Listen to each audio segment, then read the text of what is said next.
Principal Chief Hoskins, would you please proceed and unmute?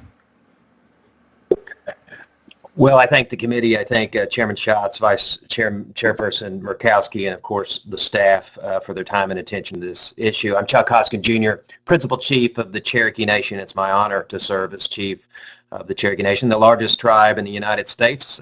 Among our tribal citizens are many artists, artisans, and craft people who perpetuate Cherokee culture through their art.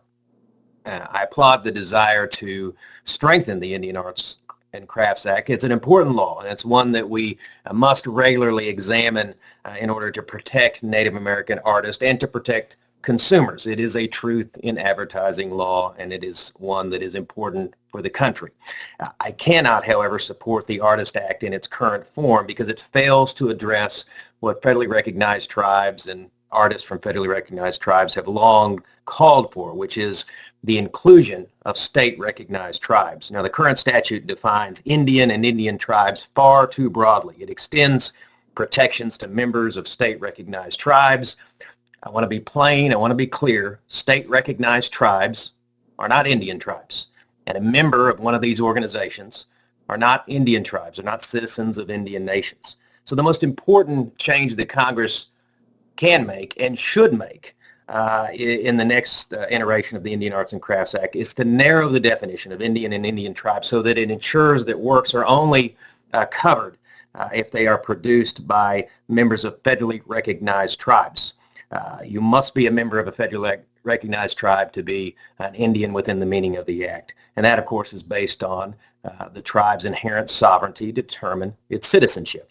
And so why is this important to Indian country in general, and why is it important to the Cherokee Nation? At least 10 of these so-called tribes recognized by states falsely claim Cherokee history and culture.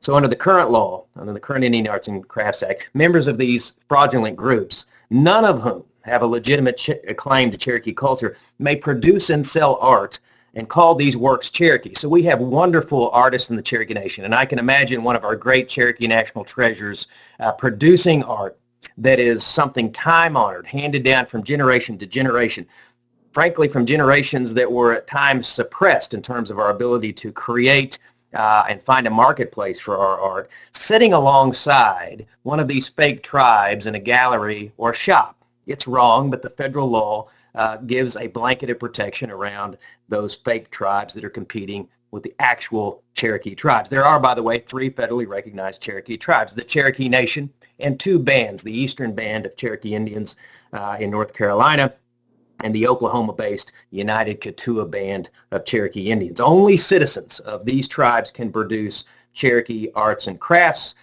They're the only ones that have a legitimate nexus to Cherokee culture, and yet they compete alongside these fake organizations posing as tribes, even when those organizations have some sort of mix of any of the 50 different standards, if any standards exist, for state recognition. The law needs to be changed. If its intent is to protect those who need the protection, if it's to lift up those that need a foothold in the marketplace, if it is to protect consumers, then the law needs to be changed to narrow that definition to what really is the standard across the country, with some very limited exceptions, which is that federal recognition is the standard. This is a problem that is ongoing. Often these organizations will sell membership into their organizations. It's something that needs examination by this committee. It needs correction. Indian country is not going to tolerate this. The Intertribal Council of the 5 Tribes in Oklahoma, one of the largest organizations in the country representing Native Indian people, has recently called for this action. Certainly as Chief of the Cherokee Nation, I've called upon our citizens to undertake a grassroots effort to effect this change, and I ask the committee to make this overdue change. Would do. Thank you, Chief Hawkins.